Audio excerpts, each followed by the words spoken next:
प्रसिद्धे चौयाराणाफलं पते वंदिता अर्हन्ते वोक्षम आराहणा कंसो। जय बोलो अनंतानंद परम सिद्ध भगवान की जय। देवादिदेव 1008 श्री आदिनाथ भगवान की जय। 1008 श्री शांतिनाथ भगवान की जय। 1008 श्री पार्श्वनाथ भगवान की जय। महावीर भगवान की जय। परम पूज्य आचार्य श्री शिव कोटि महाराज की जय। परम पूज्य आचार्य श्री कुंतु सागर जी महाराज की जय। आचार्य श्री कनक नंदी जी महाराज की जय। आचार्य श्री पदम नंदी जी गुरुदेव की जय। जिनवाणी माता की जय। श्रीमद जैन धर्म की जय। वो शाश्वत तीर्थ विराजमान आचार्य भगवत श्री वैराग्यनंद जी महामंदिराज की जय। गुरुदेव आपके श्री चरणों में सभी स्वाध्यायी बारंबार योग शुद्धि पूर्वक नमोस्तु करते हैं और आपसे विनती करते हैं कि हम सबका रत्नत्रय उज्जवल होवे, इसीलिए देशना दीजिए। नमोस्तु नमोस्तु नमोस्तु भगवान। पेज नंबर कौन सा है पंडित जी? 129 गाथा क्रमांक 95। अब हाँ? नया अधिकार शुरू हो रहा है। नया अधिकार मतलब प्रतिलेखन वाली बात चालू हो जाएगी, अच्छा। किंतु अभी भी ये उपाधिकार ही है। हाँ, उपाधिकारी चल रहा है। जी 40 अधिकारों में पहला अधिकार था अरह। जी। दूसरा बोलते जाओ जरा। अर्ह लिंग शिक्षा इस प्रकार से चलेगी। हाँ, अरह लिंग और शिक्षा। तो जी लिंग के अंतर्गत ये सब चल रहा है। जी अभी जो चल रहे हैं वो सब लिंग के अंतर्गत है। जी। अचेल से हाँ। शुरुआत हुई है उपाधिकार की। पेज नंबर कौन सा बोला आपने? 129 129। गाथा क्रमांक 95। 95। जी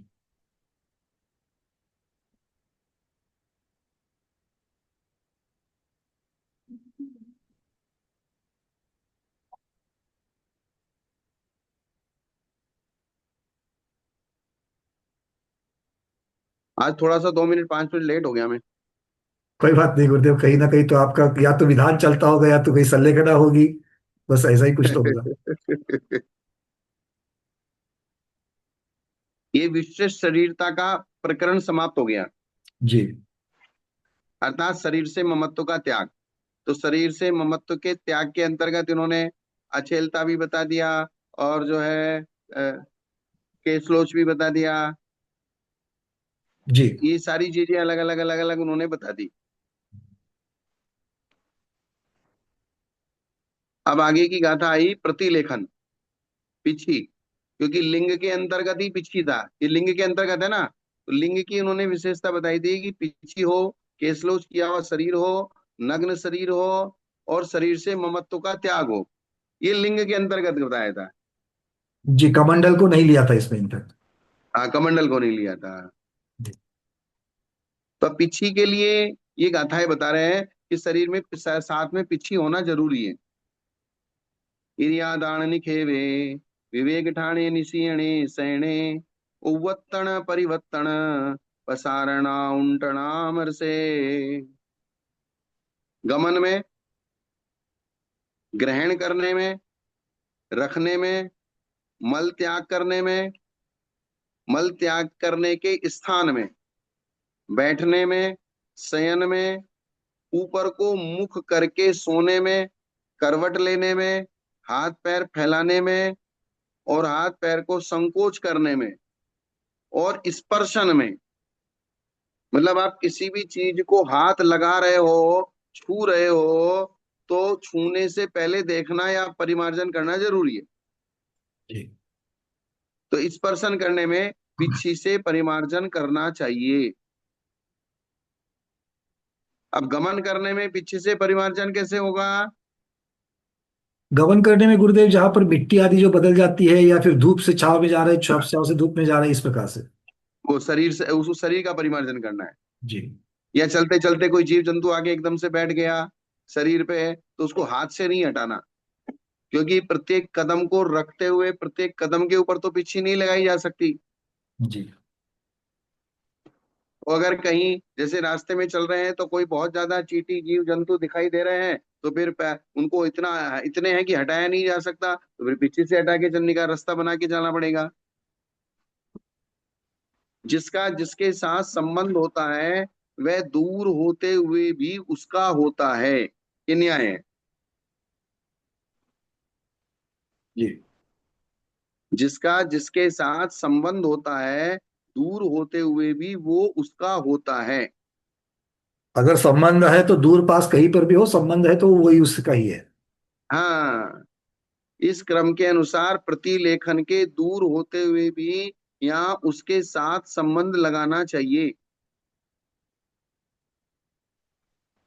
ईरिया अर्थात गमन करते हुए यदि अपने पैर रखने के स्थान में चींटी आदि को दूर करना अशक्य हो, अथवा अपने पैरों में लगी हुई धूल के आगे की भूमि विरुद्ध योनि वाली हो, अर्थात आप काली भूमि में गमन कर रहे हैं और पीली मिट्टी आ गई या सफेद मिट्टी आ गई, तो आपके पैर काली मिट्टी से भरे हुए हैं, तो वो काली मिट्टी के जो योनिभूत जीव हैं या सम्मूर्छन जीव हैं, और पीली मिट्टी में उत्पन्न होने वाले जो जीव हैं, वो जीव विरुद्ध योनि वाले हैं। तो काली मिट्टी पीली मिट्टी में जाके मिक्स हो जाएगी, तो काली मिट्टी वाले भी मरेंगे और पीली मिट्टी वाले भी मरेंगे। जी, विरुद्ध योनि होने की वजह से। विरुद्ध योनि होने की वजह से।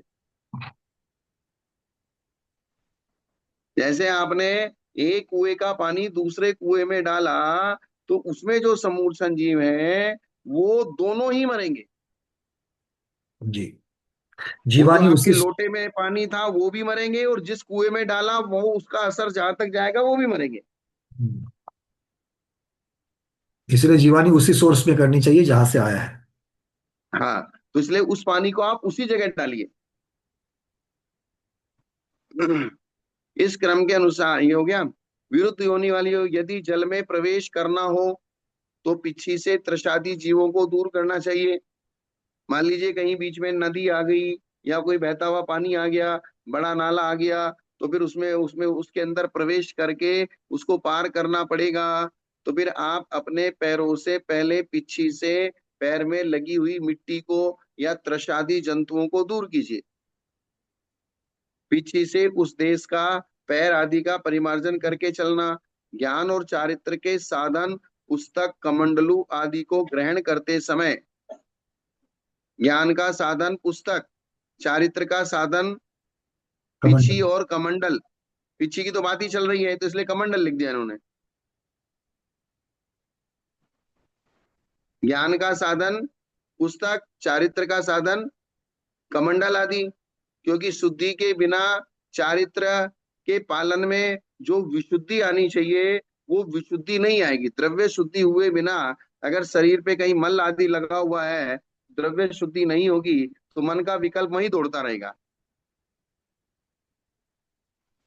इसलिए कमंडल को चारित्र आदि का साधन कहा है।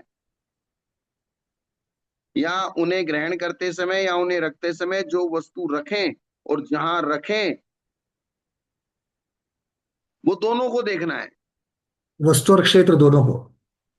हाँ, जैसे कमंडल को आपको रखना है तो कमंडल के नीचे तल्ले में भी पीछे से परिमार्जन करना है, और जिस जमीन पे रखना है वहां भी परिमार्जन करना है। अगर कमंडल के नीचे कोई चींटी चल रही होगी तो जैसे ही रखोगे वो चींटी मर जाएगी, या जमीन पे कोई चींटी चल रही होगी उसके ऊपर रख दिया तो वो चींटी मर जाएगी।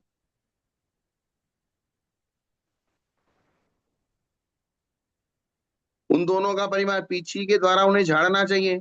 शरीर के मल मूत्र आदि का त्याग करते समय यदि भूमि अयोग्य हो, यदि भूमि अयोग्य।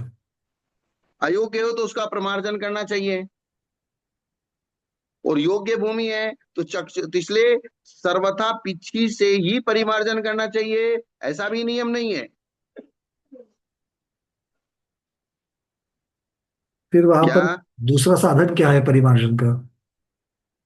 हाँ, बताइए आप क्या क्या दूसरा साधन है।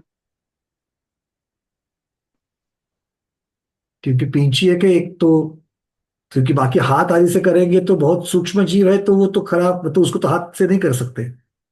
नहीं, मूलाचार जी में लिखा है। कि हाथ से। रात्रि में अंधेरे के समय में अगर आपको परीक्षा करनी है तो उल्टा हाथ रख के धीरे से, क्योंकि सीधा हाथ प्लेन रखेंगे तो प्लेन में चींटियां दब जाएंगी, लेकिन उल्टा रखेंगे तो चींटियां दबेंगी नहीं, आपके हाथ पे चढ़ जाएंगी। अच्छा। उल्टे हाथ से उसकी परीक्षा करनी चाहिए जगह की। अगर 1-2 मिनट के लिए, क्योंकि उल्टे हाथ में जो नीचे की ये हड्डियां होती हैं, ये हम्म। टिकेगी जमीन पे, तो हल्के से बाल भी टिकेंगे, तो अगर वहां चींटियां ज्यादा होंगी तो आपके हाथ पे चढ़ जाएंगी। ओके। गैप बन जाएगा ऐसा तो भी वहां पर। परीक्षा करने के लिए बताया है। जी, वहां पर थोड़ा सा गैप बन जाएगा तो उसमें उसके ऊपर चढ़ सकती है वो। हाँ, अगर प्लेन कोई चीज रख दी तो वो दब जाएंगी। हम्म। दूसरा और प्रतिलेखन, अगर पीछे से परिमार्जन नहीं कर पा रहे हैं तो फिर क्या करें?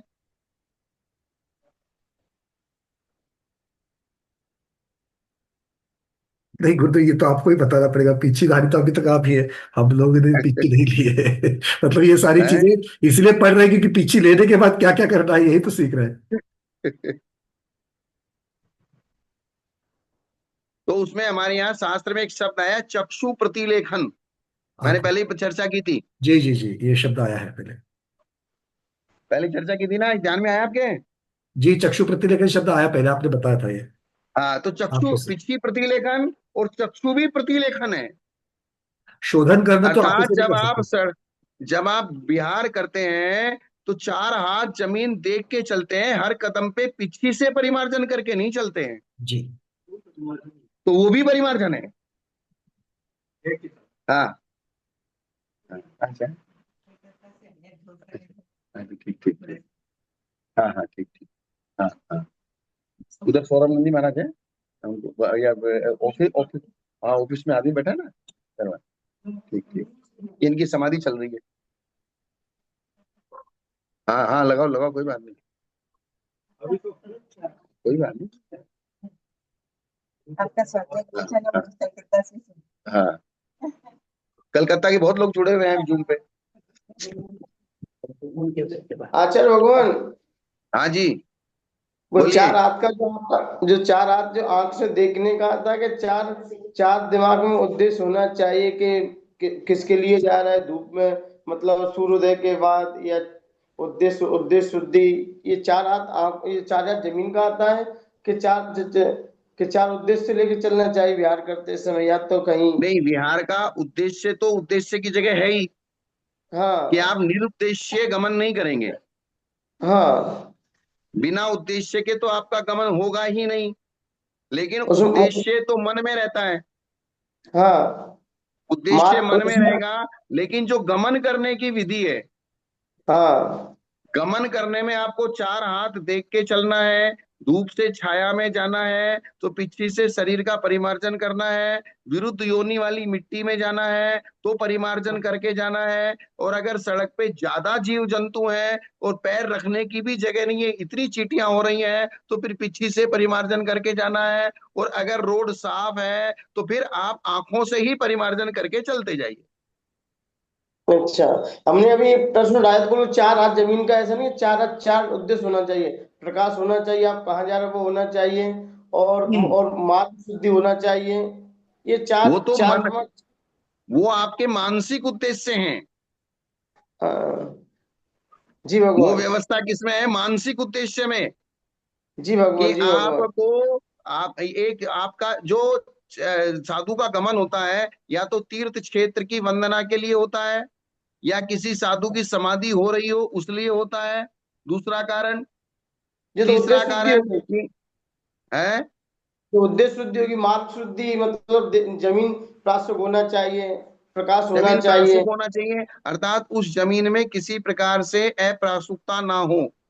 हाँ, या कोई निकल चुका हो उस मार्ग से तो वो शुद्धि होगी, वही मार्ग वही शुद्धि वही, होगी। मार्ग शुद्धि। दूसरा उद्योग शुद्धि।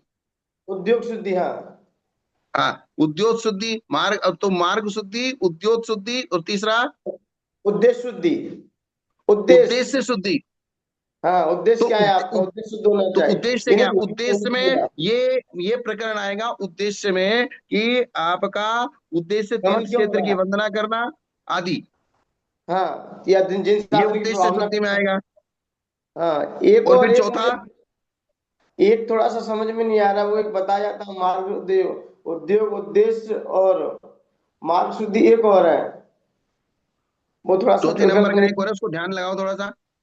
हाँ जी भगवान, मुझे आया, वो तो वो पढ़ाता हूँ ना सकल कीर्ति महाराज जी को उसमें मूलाचार में, वो ध्यान नहीं हाँ, आ रहा है बस थोड़ा सा। आ हाँ जाएगा। ऐसे देख, हाँ वो गमन करते चार उद्देश्य होना चाहिए, उसको ही चार हाथ जमीन देखने का प्रमाण मिला बस, ऐसा उन्होंने सिद्ध करके आगे बढ़ा दिया। नहीं एक नहीं और नहीं है नहीं, भगवान। ऐसा नहीं है। मैं उसको देख के बताता हूँ आपको, मूलाचार जी में। जी भगवान, जी भगवान, जी भगवान। हाँ, पंडित जी को हाँ अगर याद हो, पंकज जी आपको याद है? नहीं गुरुदेव, ये उद्देश्य वाली बात तो नहीं, क्योंकि अभी तो मैं मतलब महाराज जी को मैं जो समझ रहा था, वो जो चार चीजों को कह रहे हो, चार प्रयोजन की चर्चा उद्देश्य में तो आ गई, किंतु चार हाथ का अर्थ क्या चार चीजों की तरफ देखना है, ऐसा शायद वो पूछ रहे थे। नहीं नहीं मतलब नहीं जैसे नहीं नहीं, सूर्य प्रकाश चार होगा। हाथ का मतलब तो जमीन को हमारा जो एक कोण बनता है, हाँ, कौन जो है वो। आंखों का जो एक कोण बनेगा, वो जी, 90 डिग्री में अगर हम देखेंगे तो चल नहीं पाएंगे। वो व्यूइंग एंगल की चर्चा की थी हमने इसके ऊपर। हाँ, वो एंगल है वो, जी। कि कम से कम इतना एक त्रिकोण बनेगा जी। हमारी आंखों का, और हमारे पैरों से आगे के चार हाथ। जी, वो एक वहां तक कि हमारा एंगल बन जाता है, व्यूइंग एंगल वहां तक बनेगा, दिखने का एंगल। हाँ, जो देखने का जो एंगल बनेगा, वो चार हाथ आगे का बनेगा। और और पैर भगवान तो जहां हम रखेंगे, वो हमने वो उपयोग पहले ही शुद्धि का देख चुके। था, और उपयोग शुद्धि का था भगवान, उपयोग शुद्धि, उपयोग भी हाँ, होना उपयोग चाहिए शुद्धि, देखो। सही है सही है, उपयोग उपयोग शुद्धि। शुद्धि। जी उपयोग भगवान, जी शुद्धि का भगवान। मतलब है कि आप गमन करते हुए जीव रक्षा का उपयोग लगाते हुए गमन करें। हाँ हाँ जी भगवान, अब आ गया समझ मुझे, हाँ। बस आप आपके चेहरा को देख के उत्तर भी आ गया। यहाँ पर चार हाथ मतलब क्षेत्र का परिमाण परिमाण दे रहे हैं, क्षेत्र का प्रमाण है हाँ, वो। वो तो सिर्फ एंगल है। हाँ, एंगल व्यूइंग की अपेक्षा व्यूइंग से व्यूइंग समझ। एंगल से जितना बनेगा उतना। हाँ, वो जो कोण बनेगा ना, त्रिकोण त्रिभुज बनेगा। जी जी हमारे बिल्कुल। पैर जहां जमीन पे खड़े हुए हैं, हमारी आंखें जहां हैं, और वे आंखें आसानी से जहां तक देख सकती हैं जमीन के ऊपर, तो चार हाथ का आसानी से देख सकती है, तो हमारे पैरों से आगे का चार हाथ और हमारी आंख, ये एक त्रिभुज बन जाएगा। जी, जो घनाकार बनेगा उसका वो। ये नहीं मिलता ऐसा। उपयोग और उद्देश्य। जी। अब हमारे यहाँ पंडित जी बैठे हैं कि ये कह रहे हैं कि बोले साधु तो जल में चलते ही नहीं है, फिर जल में कहाँ घुस रहे हैं? नहीं नहीं, जहाँ चलते तो नहीं है प्रधान रूप से, किंतु चलने की अगर आवश्यकता पड़ जावे, अब रास्ते में अगर मान लो ऐसे ऐसी परिस्थिति बन जाए कि बीच में नाला ही आ गया, नाला पार किए बिना आगे जा ही नहीं सकते हैं, जैसे अभी तो कुछ इसका मतलब ये है, अगर रोड पे भी पानी पड़ा हुआ है ये और आप यूज रास्ता कर नहीं बिल्कुल। है, तो आपको बिल्कुल। उस पानी में से ही जाना है। बिल्कुल। जब उन्होंने ये कह दिया आप नदी में से जाओ, अगर कोई दूसरा रास्ता नहीं है और रोड पूरी पैक है और पानी पड़ा हुआ है चारों तरफ और दूसरा रास्ता नहीं है, तो बिना आपको उस पानी में पैर रख के ही जाना ये अपवाद पड़ेगा। अपवाद है। जब आप नदी के पानी में पैर रखे और वो भी घुटने हैं, क्या कह रहे हैं पंडित जी? अपवाद मार्ग होना, बट अपवाद मार्ग के लिए भी उपाय तो बता ही दिया उन्होंने कि सिद्ध भक्ति आदि हाँ, कैसे नहीं, करना है। अपवाद नहीं है ये। नहीं गुरुदेव, ये मतलब ये प्रधानता से तो पानी में से नहीं चलेंगे, किंतु अगर रास्ते में ऐसी परिस्थिति बन जाए कि उसमें कोई दूसरा रास्ता ही नहीं है, तो फिर आपको करना पड़ेगा। प्रधानता, वो ठीक है, आपकी बात मैंने समझ ली है, मान ली है, लेकिन ये एक जो मार्ग को तय करने वाली बात है, साधु कभी जंगल में भी भटक जाता है, साधु को कभी मिट्टी में भी चलना पड़ता है, तो मिट्टी और पानी में कोई ज्यादा फर्क नहीं है। जी बिल्कुल, दोनों में और तो जीव है साधु ही है। हवा के बीच में, साधु हवा के बीच में चल रहा है, तो हवा में तैर रहा है। किसमें तैर रहा है? हवा में तैर रहा है, तो हवा में वायुकायिक जीव है, हवा में भी उड़ने वाले त्रस्कायिक जीव हैं, पानी में जलकायिक जीव है प्लस उसके त्रस्कायिक जीव है। और ये मैंने आपको एक चीज बताई थी धवला जी की, कि पृथ्वी कायिक की अपेक्षा जल कायिक में, जल कायिक की अपेक्षा अग्नि कायिक में, और अग्नि कायिक की अपेक्षा वायु कायिक जीव की एक छोटी सी बूंद में असंख्यात गुणे जीव है, सबसे ज्यादा वायुकायिक। सबसे ज्यादा। और हमारा जो चलना होता है, हम 24 घंटे जो तैर रहे हैं, वायु में तैर रहे हैं, जी। 24 घंटे सबसे ज्यादा प्रयोग करते हैं तो वायु का प्रयोग करते हैं। जबकि पृथ्वी का है, सिद्ध शिला में जितने जीव हैं, उससे असंख्यात गुणे पानी की एक बूंद में है। जी। पानी की एक बूंद में जितने जीव हैं, उससे भी असंख्यात गुणे अग्नि की एक छोटी सी लौ में है, अग्नि की एक छोटी सी लौ में जितने जीव हैं, पानी के एक छोटे, वायु के एक छोटे सबसे बुलबुले में जितने, वो उससे असंख्यात गुणे हैं। और हमारा हाथ पैर उठाना, हिलाना, चलना, फिरना, बोलना, बोलने से भी वायु का प्रेशर होता है, चलने में भी वायु को ही धक्का लगता है, सोने में भी, उठने में, बैठने में। और बॉडी का टेम्परेचर रहता है कितना, 28 डिग्री रहता है ना। नहीं, बॉडी का ज्यादा होगा।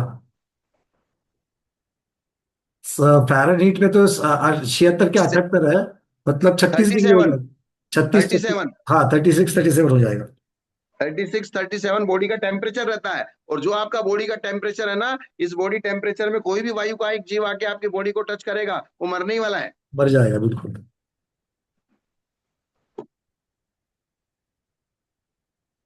इसलिए वो पानी में रहने वाले मगरमच्छ और वायु में रहने वाले हम, तो वहां भी वो पांचवें गुण स्थान व्रती हैं। और यहाँ इस उससे भी ज्यादा असंख्यात गुण जीवों के बीच में रहने वाले हम महाव्रती हैं। जी। समझ में आई क्या मीठालाल जी? हाँ। तो उद्योग शुद्धि का क्या बताया था भगवान? उद्योत मतलब प्रकाश, व्यवस्थित प्रकाश हो। अच्छा, उद्योत। हाँ, उद्योत का मतलब प्रकाश। उद्योत में प्रकाश, हाँ, प्रकाश। हाँ, मतलब चंद्रमा के प्रकाश में नहीं चलना, सूर्य के प्रकाश में चलना। हाँ, सूर्य के प्रकाश और सूर्य के, हाँ, सूर्य उद्योत। हाँ, चंद्रमा का प्रकाश व्यापक नहीं होता, सूर्य का प्रकाश व्यापक होता है। जी भगवान जी। हैं? ठीक। नहीं, चारों तरफ होती है, लेकिन वो चंद्रमा का प्रकाश मंद होता है, हाँ, तीव्र नहीं होता। उद्योत, हाँ, उद्योत। मुझे एक जिज्ञासा है यहाँ पर कि प्रतिलेखन की हाँ बात जब करेंगे, प्रतिलेखन की बात जब करेंगे, तो हाँ ज्यादा से ज्यादा पृथ्वी कायिक की चर्चा ही आती है। हाँ। अग्निकायिक, देखो, वायुकायिक और जलकायिक की तो थोड़ी आए भी जाएगी, किंतु अग्निकायिक और वायुकायिक की चर्चा में कैसे प्रतिलेखन को लेंगे? आप बताइए। मतलब अग्निकायिक को तो किस प्रकार से, मतलब यही जानना चाहता हूँ कि अग्निकायिक जीवों की रक्षा के लिए प्रतिलेखन किस जैसे प्रकार से? वायु कायिक के प्रतिलेखन के लिए उन्होंने बताया, जिस दिशा से वायु आ रही है और हमको टक्कर विशेष मार रही है, तो सामने आती हुई वायु के साथ गमन नहीं करना। अच्छा, विरुद्ध दिशा से अगर हम इस प्रकार पूर्व की दिशा की तरफ जा रहे हैं और अगर पश्चिम की तरफ अगर हवा बह रही है तो? हाँ, तो उससे बोले ज्यादा हिंसा का अपराध होगा। अच्छा भाई, इस प्रकार का वर्णन वहां पर प्रतिलेखन में उन जीवों को बचाने के लिए है। हाँ, मूलाचार जी में है। तो ऐसा गमन नहीं करना यही प्रतिलेखन है। हाँ, यही प्रतिलेखन है। Okay, okay. जी। और अग्नि के बारे में कैसे कहेंगे, मतलब वहां पर जाएंगे नहीं, मतलब उस रास्ते से या इस प्रकार हाँ, से मतलब अग्नि का स्पर्श नहीं करते, अग्नि का स्पर्श नहीं करना, बारीक सी भी लो का स्पर्श करने की कोशिश नहीं करना। हाँ, मतलब इस प्रकार जीवों को बचाना ही वहां पर उस प्रकार से हो जाएगा। हाँ, क्योंकि स्पर्श करने मात्र से ही उसके जीवों की हिंसा हो जाती है, जी। पीछे लगाने की तो बात ही नहीं है। हाँ, नहीं नहीं, वही इसीलिए तो दोनों चीजों में वो नहीं आएगी। हाँ, और वायु कायिक के लिए मूलाचार्य जी में बताया कि जब वायु जहां तेज चल रही हो, विशेष चल रही हो, वहां से मतलब अपने को इस प्रकार से, जैसे साधु लोग गुफाओं में बैठते हैं, बीच में बैठते हैं, अपने आप को बचा के बैठते हैं, चौराहे पे भी बैठते हैं, लेकिन वो शीत परिचय की विवक्षा रहती है उनकी। जी। अब चूंकि ये असख्यानुष्ठान है, जितना कर सकते हैं उतना ही कर सकते हैं। हाँ, तो बेस्ट पॉसिबल ये बात है। हाँ, जैसे उन्होंने कहा कि भाई दिग्व्रती दिशाओं का परिमाण कर लेता है, बोले ठीक है भाई, इतना नहीं कर सकते, कम से कम इसको कम करो।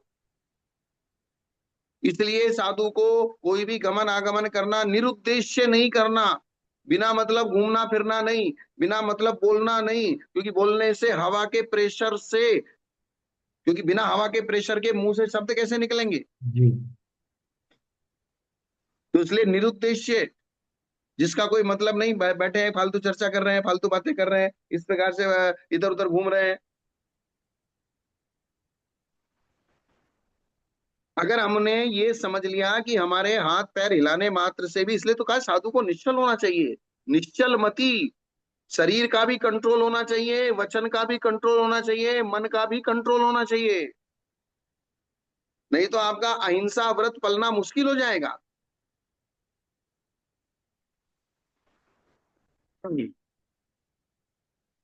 इन्हीं अर्थात गमन करते हुए थी अपने पैर में पैर रखने की चींटी आदि को दूर करना शक्य हो तो अपने पैरों में लगी हुई धूल के से आगे की भूमि विरुद्ध होने वाली हो। जल में प्रवेश करना हो तो पीछे से त्रसादी जीवों को दूर करना चाहिए। अगर जल में प्रवेश करना हो तो कोई बहुत ही कुछ कुछ लोग क्या करते हैं कि बहुत ज्यादा इस प्रकार का अपने दिमाग में वो कर लेते हैं कि नहीं पानी है पानी है पानी है पानी है, हम पानी में कैसे चलेंगे, पानी में कैसे चलेंगे, अब कोई रास्ता ही नहीं है। अब वो फिर चारों तरफ से तुम्हारे आगे पीछे श्रावक दौड़ रहे हैं, पाटे लाओ, ये लाओ, वो लाओ, फलाना ठिकाना, ये करो, रास्ता बनाओ, ये करो। अरे ठीक है भाई, हमने साथ में है, कोई बात नहीं। लेकिन आप चार जन अब आज साथ में है तो ऐसी स्थिति भी तो जहाँ कोई साथ में नहीं है, फिर क्या करेंगे? फिर कहाँ से पाटे आएंगे? अगर मान लीजिए दो मुनिराज ही विहार कर रहे हैं, हाँ। दो मुनिराज सिर्फ विहार कर रहे हैं, तो कैसे ये सब कहाँ से आरंभ करेंगे ये सब? फिर और वे आदमी दौड़ेंगे और जाएंगे, उठाएंगे, लाएंगे, वो भी हिंसा का ही कारण है ना। क्योंकि आज विहार में आपके साथ में चलते हैं लोग, ठीक है, कि तो हम लोग अगर त्रिकाल की अपेक्षा से ये सारा उपदेश क्योंकि है। उपदेश जो है सब भूतकाल, वर्तमान काल, हाँ, भविष्य काल, हर तरीके से, इसलिए बिल्कुल। उन्होंने सीधा सीधा कह दिया पहले। इसलिए पानी में प्रवेश करना हो तो आप अपने पैरों को झाड़ लीजिए। पैरों में कोई जीव जंतु ना हो जो पानी से लग के मर जाए।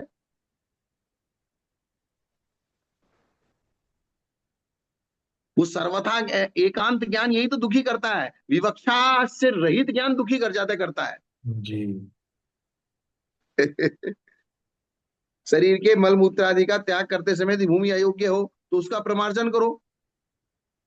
और मान लीजिए जहां हम पर्टिकुलर जगह रोज सोच जा रहे हैं, वहां की भूमि सारी गंदी है, थोड़ा कभी इधर जाके आए कभी इधर जाके कहते हो, तो वहां पीछे लगा के परिमार्जन नहीं करना तो कम से कम चक्षु प्रतिलेखन करो। ये बहुत अच्छी बात समझ में आ गई कि चक्षु प्रतिलेखन ये इतना जबरदस्त टूल है कि पीछे लगाने से पहले हमको देखना है। हाँ। नहीं तो पीछे कहाँ लगाएंगे, ये भी तो क्षेत्र पर कहाँ लगाएंगे, वो तो पहले चक्षु से ही करना पड़ेगा। चक्षु से ही करना पड़ेगा। या पीछे से आप हवा उड़ा सकते हो थोड़ी सी कि वहां जिससे जीव हो, चींटी में अगर मच्छर छोटे छोटे बारीक बारीक कभी मच्छर ऐसे होते हैं, बहुत सारे बैठे रहते हैं, और तो आप थोड़ी सी पीछे हिलाएंगे तो ऊपर ऊपर से भी हिलाएंगे तो मच्छर उड़ जाएंगे। तो पता चल जाएगा कि वो ये अयोग्य क्षेत्र है, इस प्रकार से भी कर सकते हैं उसको। हाँ। तो सर्वथा आपको वहां पीछे टच करके ही लगाना पड़ेगा, तभी काम बनेगा, ऐसा एकांत नहीं है। बिल्कुल। स्थान, आसन और सोते समय मुख ऊपर करके सोते हुए, करवट लेते समय, हाथ पैर फैलाते संकोचते समय, किसी वस्तु को छूते समय पीछे से परिमार्जन किए बिना नहीं छूना। जैसे क्या होता है, कई बहुत खिड़की में दरवाजे में किताब रखी है, 4 दिन रखे हुए हो गए, उसके ऊपर धूल जम गई तो धूल में डस्ट माइट हो जाते हैं।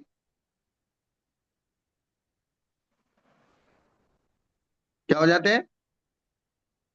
गुर्दों पे छूट गया, कुछ उपयोग दूसरी जगह लग गया था मेरा, कृपया जब अपन समझ कोई जाता। किताब किताब रखी है, कोई सामान रखा है, और वो 2 दिन 3 दिन 4 दिन, तो 4 दिन में उसमें धूल लग जाती है, धूल चढ़ जाती है। तो जी। धूल में आज अगर आप माइक्रोस्कोप से देखेंगे तो उसमें डस्ट माइट दिखाई देते हैं। बिल्कुल। अर्थात उस डस्ट में भी कीड़े होते हैं, समूर्छन जीव होते हैं। डस्ट माइट कहते, बिल्कुल बिल्कुल। जैसे कपड़े अंदर रखे रखे रखे रखे संदूक में रखे रखे वो जो खराब होने लगते हैं और वो फटने लगते हैं, तो उसके अंदर समूर्छन जीव उसको खत्म करते हैं। जी। उस कपड़े की जो ताकत को खत्म करते हैं वो समूर्छन जीव खत्म करते हैं। जीव तो हर जगह चारों तरफ भरे हुए हैं, मिट्टी में क्या, धूल में क्या, पानी में क्या, हवा में क्या, अग्नि में क्या, कहीं भी कोई भी चीज। यानी कि मैंने बताया था ना, 2 दिन 3 दिन अगर टाविल आपने यूज किया है तो तीसरे दिन अगर उसी टाविल को आप दोबारा यूज करते हो तो गटर के पानी से मुंह धोने के बराबर है वो।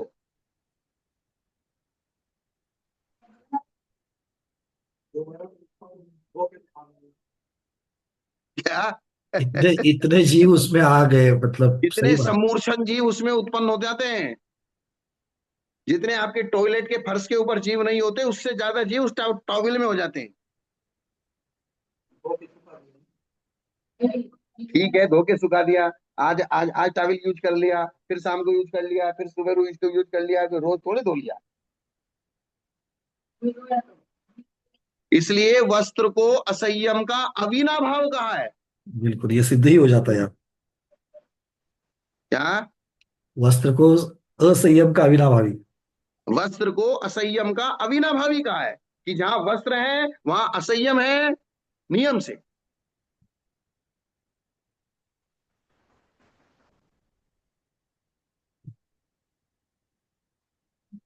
कहीं कहीं तो ऐसा है, हम किसी की निंदा और प्रशंसा की बात नहीं है, समीक्षात्मक अध्ययन है ये। गुरुदेव एक अच्छी बात इसमें से हो गई कि अब तक दिमाग में ये जो था कि भाई दिगंबर साधु नग्न है, मतलब अपने जो साधु नग्न ही क्यों है, परिग्रह वगैरह ये शब्द तो सब ठीक है, परिग्रह भी छोड़ दिया है वगैरह वगैरह, किंतु ये असंयम को छुटकारा पाने के लिए सबसे बड़ी बात यह है कि असंयम, क्योंकि जहां वस्त्र है अविनाभावी, वस्त्र का अविनाभावी असंयम, तो यहाँ पर तो सकल संयम को धारण करना है, तो वस्त्र के साथ हो ही नहीं सकेगा। अभी हम श्लोक वार्तिक जी में पढ़ रहे थे, अतिथि की परिभाषा क्या है, अतिथि कौन कौन है? एक तो ऐसे ही मतलब जनरल ने ज्यादा तक सुना हुआ कि जिसकी कोई आने की तिथि नहीं है, जाने की तिथि नहीं है, चलो वो ठीक है, अतिथि, इस प्रकार से कह दिया। वो अतिथि है। बाकी अब बाकी तो आगम से पता करना पड़ेगा, ये तो ज्यादातर सुना हुआ है।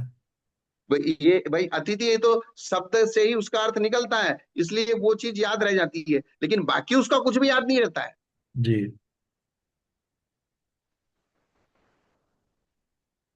तो अतिथि का मतलब क्या है? अनियमितता भी हो जाएगा, अनियतता। वो तो सब उसमें आ गई ना, अतिथि जिसकी कोई अच्छा, तिथि नहीं, वो अतिथि में ही अनियत तो अनियतता सब आ उसमें गया, आ गई। अतिथि में ही अनियतता आ गई। वो अतिथि को उपलक्षण मान के आप उसमें सब में लगा लीजिए। हम्म। अभी श्लोक वार्तिक जी में ले आया, हमने पढ़ा है कि संयम की विराधना न करते हुए जिसका गमन होता है वो अतिथि है। मतलब ये अर्थ इसमें से निकालने के लिए उन्होंने कोई वहां पर उसका कोई कारण किस प्रकार से दिया, हेतु कैसे दिया है कि ये। नहीं, बस अतिथि की परिभाषा, अतिथि शब्द को एक रोडिक शब्द मान लो। जी। अतिथि शब्द को, जैसे अतिथि संविभाग, हाँ, अतिथि सविभाग, अतिथि के लिए एक। श्रावक का एक व्रत कौन सा है? अतिथि अतिथि संविभाग, तो सविभाग। उसमें अतिथि की परिभाषा की,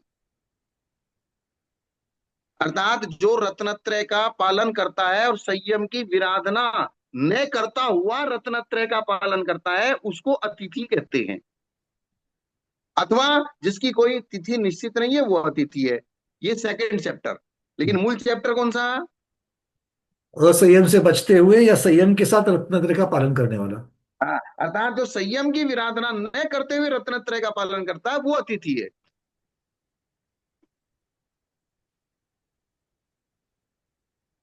और उसमें अतिथि के तीन भेद बताए हैं।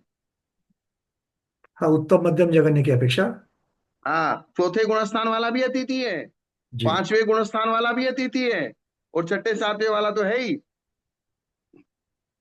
अर्थात वो अतिथि संविभाग व्रत को पालन करने वाला श्रावक, अतिथि संविभाग व्रत को पालन करने वाला श्रावक चौथे गुणस्थानवर्ती के लिए, पांचवें गुणस्थानवर्ती के लिए और छठे सातवें गुणस्थानवर्ती के लिए अपने भोजन को, अपनी औषधियों को, अपनी वसतिकाओं को व्यवस्थित अपने हाथों से विभाग करता है।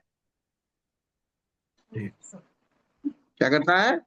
उसका विभाग करेगा, और औषधि का भी उसका करेगा, विभाग ये करता, पता चल रहा है। और आहार का अपने ही नहीं। हाथों से हाँ, आहार का ही नहीं, अपने औषधि का भी। द्रव्य का, अपने हाथों से अपने द्रव्य का विभाग करता है, उसके अतिथि संविभाग होता है। अब आप ये सोचो कि भाई श्रावक तो साधु के निमित्त से कर रहा है, तो साधु को तो उद्दिष्ट का दोष लगेगा।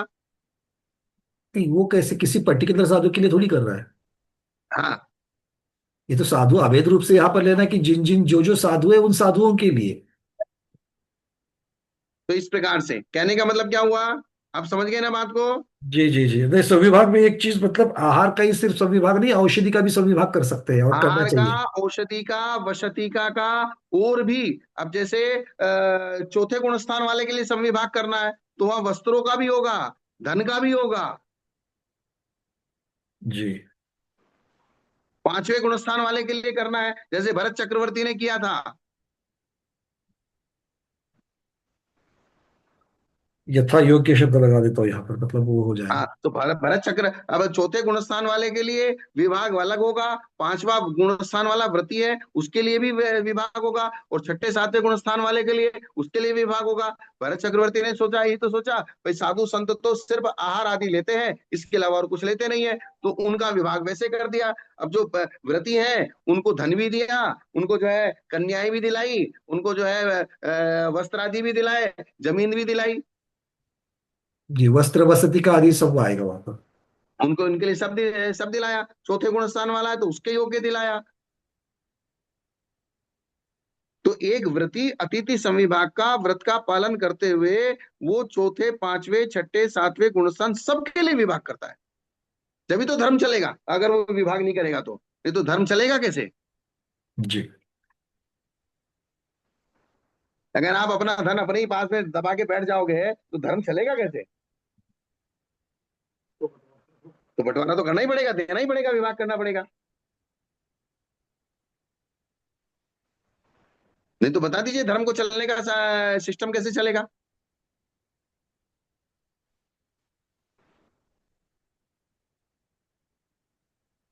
यहां आमरस शब्द से स्पर्शन क्रिया को आमरस, आमर्श, आमरस नहीं आमर्श। मैं उसी के, तभी मैंने जब कहा ना कि मेरा उपयोग वहां लग गया था एक लाइन पर आगे, तो उसी को ढूंढ रहा कि मूल गाथा में भी आमरस नहीं मिल रहा है, आमरस की चर्चा कहाँ से आ रही है यहाँ पर, तो ये आमर्ष आमरस शब्द है। नहीं, आमर्श शब्द है, आमर्श परामर्श स्पर्श। जी वो प्रकरण के अनुसार उसका अर्थ निकालना पड़ेगा ना। जी जी। अब आगे, और इसमें कुछ बाकी हो गया ना, ये तो सब। ये पूरा 95 पूरी हो गई। पड़िलेण पड़िले जय चिन्नम च होई सग पक्षे विश्वास्यम च लिंगम संजत पड़िरूपदा चेवे। उक्त क्रिया करते समय पीछी के द्वारा प्रतिलेखना करना चाहिए। अब यहाँ पाछे लिखा है, कुछ शब्द इनके किताब में हो सकता है कुछ गड़बड़ हो गए हो। हाँ, वो ई की मात्रा छपी नहीं है। हाँ, पीछी के द्वारा प्रतिलेखना करना चाहिए। इस प्रकार पूर्व गाथा से संबंध है। अपनी प्रतिज्ञा में पीछी चिन्ह होती है। जब साधु कोई प्रतिज्ञा लेता है तो पीछी एक संयम के उपकरण के रूप में, वो चिन्ह के रूप में उसको ग्रहण करता है प्रतिज्ञा के समय, जब वो साधु व्रत धारण करता है। और प्रतिलेखना रूप लिंग मनुष्यों को विश्वास कराने वाला है। तो लिंग से जोड़ दिया ना, अपना दूसरा अधिकार कौन सा था? लिंग अधिकार। लिंग अधिकार। तो लिंग अधिकार के अंतर्गत अचेलता, प्रतिलेखना, शरीर से ममत्व का त्याग और केशलोच, केशलोच। केशलोच चौथा चल रही है। तो ये चारों अधिकारों को उन्होंने बहुत अच्छी तरीके से एक एक बात का खुलासा करके समझा दिया। और प्राचीन मुनियों का प्रतिबिंब रूप है, अर्थात प्राचीन मुनियों ने भी पिछी को धारण किया था, इसलिए हम लोगों ने भी पिछी को धारण किया है।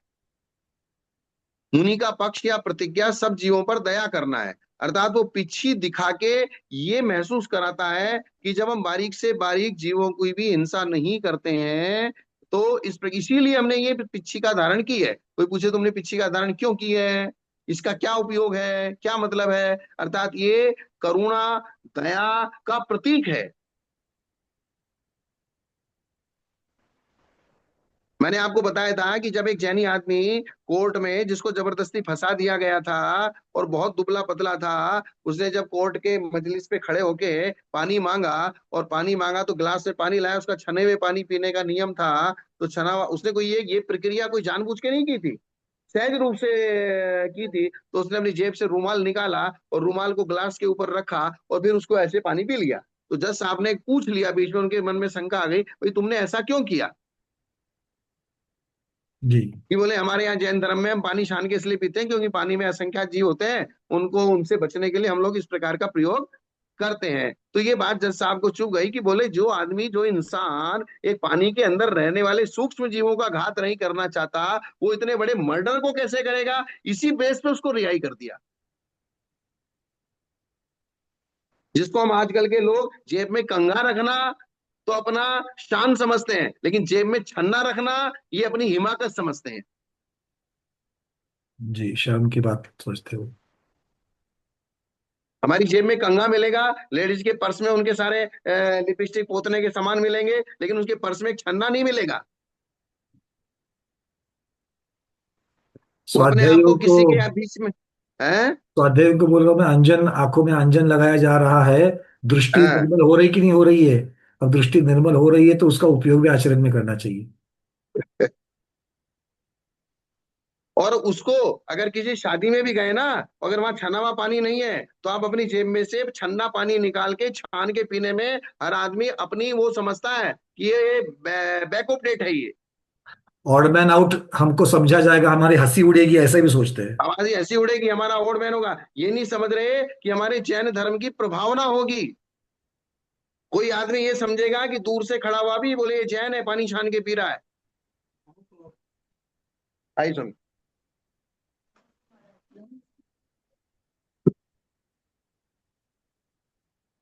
बात समझ में आई कि नहीं आई? जी जी अब बिल्कुल। ये स्वाध्यायी लोग समझ रहे हैं कि नहीं समझ रहे हैं? समझ रहे हैं, वैसे अच्छे हैं आपके स्वाध्यायी सब। अच्छे हो क्या? एक बार बोलो हाँ। हाँ, महाराज जी सब लोगों ने नहीं हाँ नहीं बोल नहीं दिया। नहीं, सब बोल रहे, सबके चेहरे पे बहुत अच्छी खुशी दिखाई दिखाई दे रही है।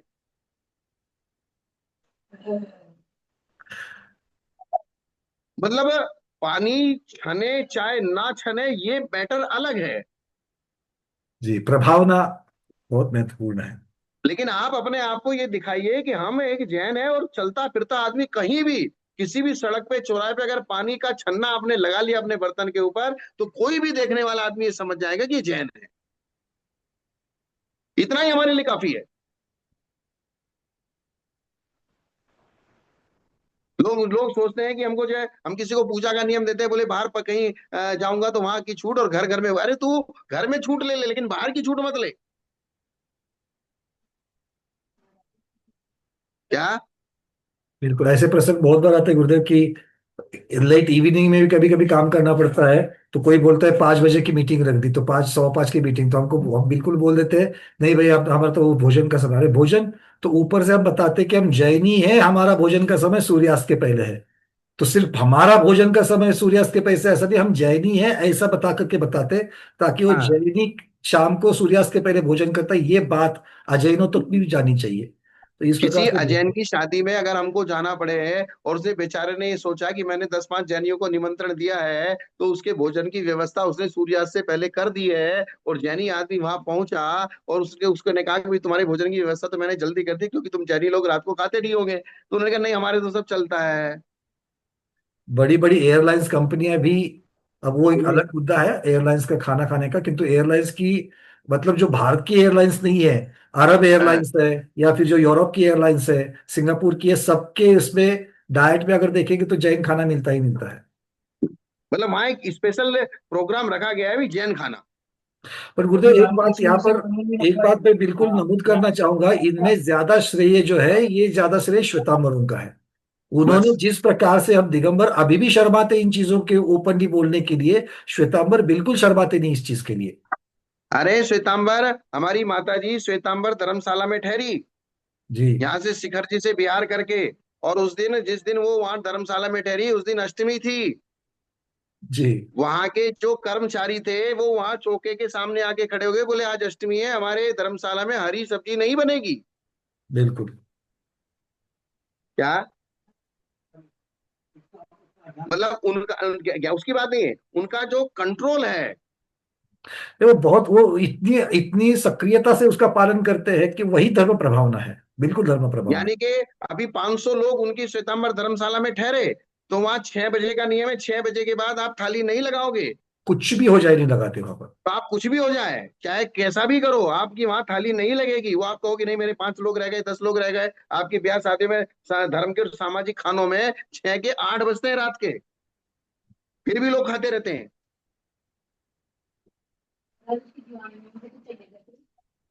वो ये बताएंगे।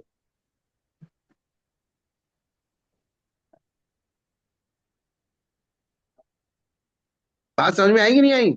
जी बिल्कुल। मतलब ये बहुत सारी ये अपनी प्रतिज्ञा में पीछे चिन्ह होती है। प्रतिलेखना रूप लिंग मनुष्यों को विश्वास करने वाला है, और समीचीन मुनियों का प्रतिबिंब है। मुनि का पक्ष या प्रतिज्ञा सब जीवों पर दया करना है, अतः पीछी उसका चिन्ह है, तथा यह चिन्ह मनुष्यों में विश्वास पैदा करता है।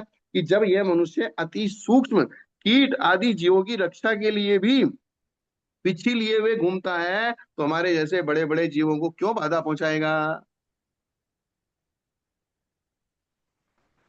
एक अम्मा हमारे यहाँ बैठी है कि बोले उसने गिलास पे रुमाल रख लिया और पानी पी लिया, तो बोले उसकी जीवानी वीवानी तो कुछ भी नहीं हुई। वहां जीवानी के लिए ऐसा रख के नहीं, छन्ना नहीं रखा गया। ये एक प्रतीक मात्र है। प्रतीक, बिल्कुल। क्या है? ये प्रतीक है ये एक वहां पर। प्रतीक है कि हम जैन हैं, और हम जैन जो है इस प्रकार की हमारी प्रक्रिया है ये।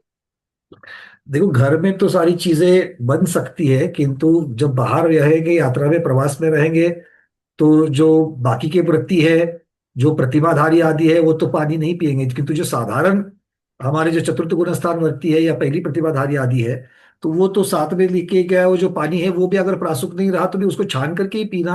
और सबके सामने देख देखेंगे कि ये छान करके पानी पी रहा है, तो ये जैनी है, ये अपने आप ये बात जो है फैल जाती है। वो प्रभावना वाली बात जो गुरुदेव आपने कही, वो बिल्कुल मतलब वहां पर वो महत्वपूर्ण हो जाती मैं है। आपको एक बात बताता हूँ, ये पिच्छी रखने से क्या जीवों की रक्षा हो जाएगी?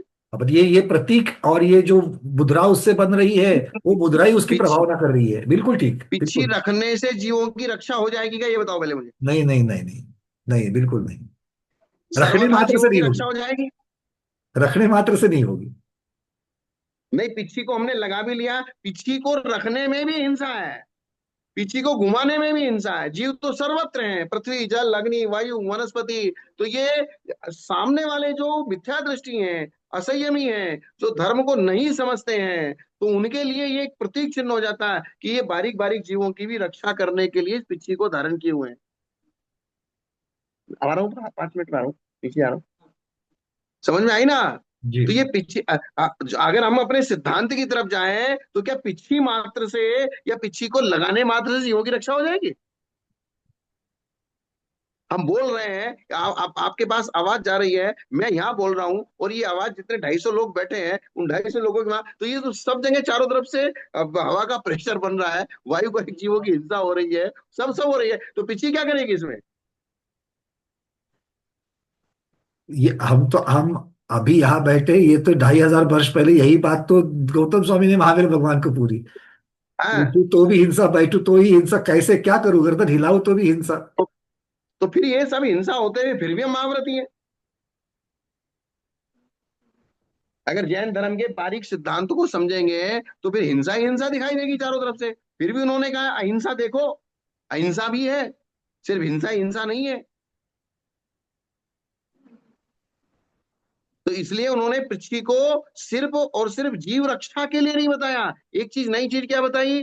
पृथ्वी प्रतिज्ञा का चिन्ह है, और सामने वाला उसको देखकर ये विश्वास करता है कि जब ये छोटे से बारीक बारीक जीवों की भी रक्षा करते हैं, तो हमारे जैसे बड़े जीवों को क्यों मारेंगे। वही तो बात जज ने कही। बिल्कुल। बात बात वही की वही है ना। जी। विश्वास विश्वास निर्माण करना। विश्वास निर्माण होता है, सबसे बड़ी चीज क्या है? विश्वास निर्माण होता है इससे। सामने वाले के अंदर, जैसे हम नग्न है भाई, इनके पास छिपाने के लिए कोई छुरा चाकू नहीं है, इनको छिपाने के लिए कोई धन आदि नहीं है, और पीछे हाथ में लिए, अगर किसी ने बोले भाई पीछे इसलिए लेते हैं कि जीव जंतु की सुरक्षा हो, तो बस इतना ही तो विश्वास चाहिए आदमी को। और विश्वास अगर आपको मिल गया, तो वो आपके लिए दरवाजे खोल देगा। एक अजैन आदमी भी आपके लिए दरवाजे खोल देगा, और आपका रात भर उस कमरे के अंदर रात भर निकल जाएगी, आपके संयम की साधना उसकी हो गई। तो ये नग्नता शरीर से, और क्योंकि आपका रूप ऐसा बना रखा है कि उसको ये भी विश्वास हो गया कि भाई इनके पीछे हमारी स्त्रियां भी, इनको स्त्रियों का भी कोई लोभ नहीं है, क्योंकि शरीर से इन्होंने ऐसा कर रखा है, माल बड़े हुए हैं, नाखून बड़े हुए हैं, कमर पे मैल लगा हुआ है, पैर में मैल लगा, तो स्त्रियां भी इनके पीछे नहीं आएंगी। तो उस इस एक अजैन आदमी को या अन्य मती को, या तो अपनी स्त्रियों से समस्या हो सकती है, भाई आदमी मेरी स्त्रियों को नहीं पटा ले, या अपने धन के लिए हो सकती है, या अपने जो है मुझे मार नहीं दे, तो वो चारों चीजों का विश्वास करा दिया ना उसको, तो फिर वो आसानी से आपको एक अजैन भी रात बिरात में वसति का देके आपको सुला के सुबह आपको भेज देगा। बात समझ में आई नहीं आई? ये जितना विचार किया जाए ना, उतनी गंभीर बात उसके अंदर से निकलती जाती है।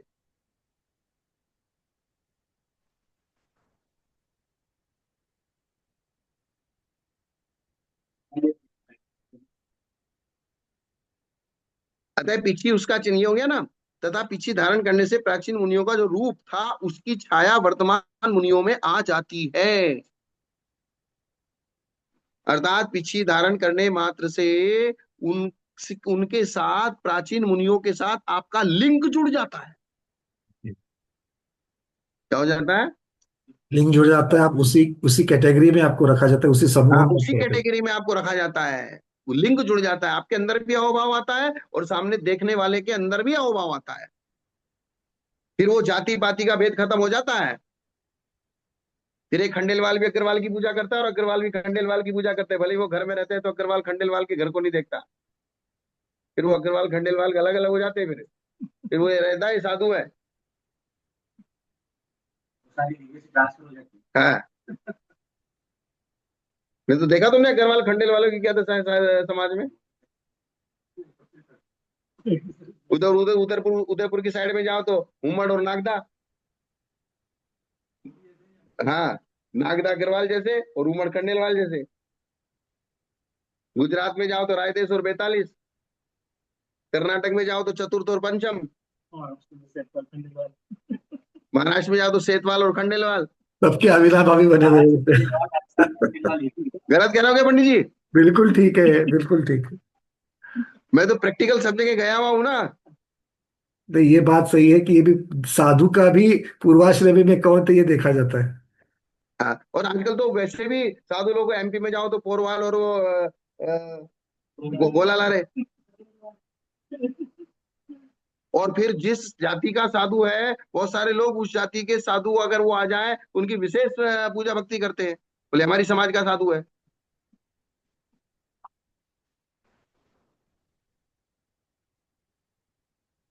अब बस इतना ही रखें आज। जी, इतने समय तो हो चुका है। थोड़ा सा आज चर्चा ज्यादा हो गई। तो ठीक, आज के स्वाध्याय हम्म। गुरुओं के श्री चरणों में बारंबार नमोस्तु वंदनामि इच्छा करते हुए यहीं पर समापन करते हैं। जैनम जयतु शासनम, जैनम जयतु शासनम, जैनम जयतु शासनम।